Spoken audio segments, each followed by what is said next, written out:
Hello everyone, আসসালামু আলাইকুম। কেমন আছেন সবাই? সকাল সকাল ঘুম থেকে উঠেই দেখি আমার মা নদীর ছোট মাছ নিয়ে আসছে। গ্রাম ছাড়া এইরকম টাটকা ফ্রেশ নদীর মাছ পাওয়াই যায় না। শহরে যা আছে সব পুকুরের মাছ। আমি অনেক দিন পর আসছি, এজন্য মা যা পারে সবই যেন খাওয়ালে খুশি হয়।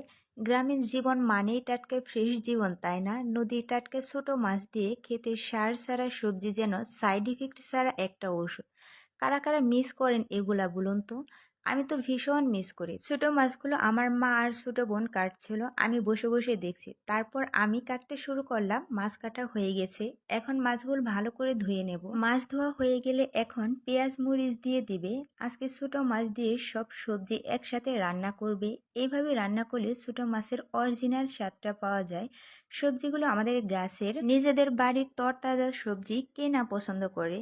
তাই বাড়িতে আসলেই আমার বাবা মা সব সময় চেষ্টা করে বাজার থেকে না এনে ক্ষেতের জিনিস আর বাড়ির জিনিস খাওয়ানোর। এখন মাছগুলো সবজি সহ আদা রসুন হলুদ গুঁড়া মরিচ গুঁড়া ধনিয়া গুঁড়া জিরার গুঁড়া এবং পরিমাণ মতো লবণ দিয়ে মাখিয়ে নেব।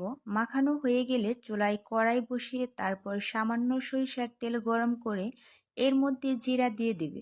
এরপর আগে থেকে মাখিয়ে রাখা মাছগুলো দিয়ে মিশিয়ে নিত। সবকিছু ভালো করে মিশিয়ে ঢাকনা দিয়ে ঢেকে দিল কিছুক্ষণের জন্য। আর আমি গাছের ফুল ছিঁড়ে ছবি তুলতেছিলাম।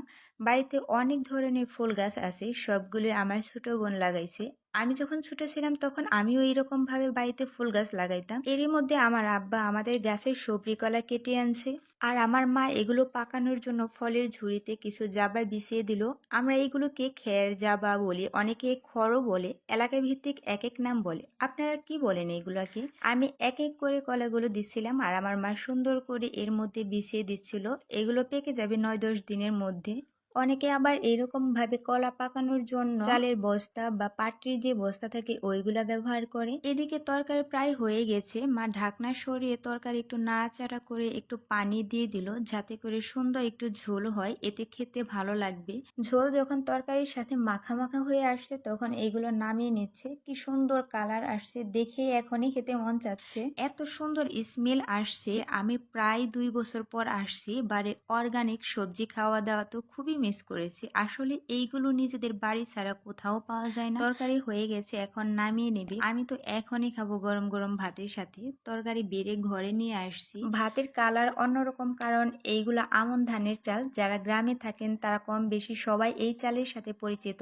আমন ধানের ভাতের সাথে নদীর টাটকার ছোট মাছের ঝোল, দারুণ এক কম্বিনেশন। আমার কাছে তো খুবই মজা লাগছে। আজ এই পর্যন্তই। সে পর্যন্ত সবাই ভালো থাকবেন, সুস্থ থাকবেন আর আমার জন্য দোয়া করবেন। আল্লাহ হাফেজ।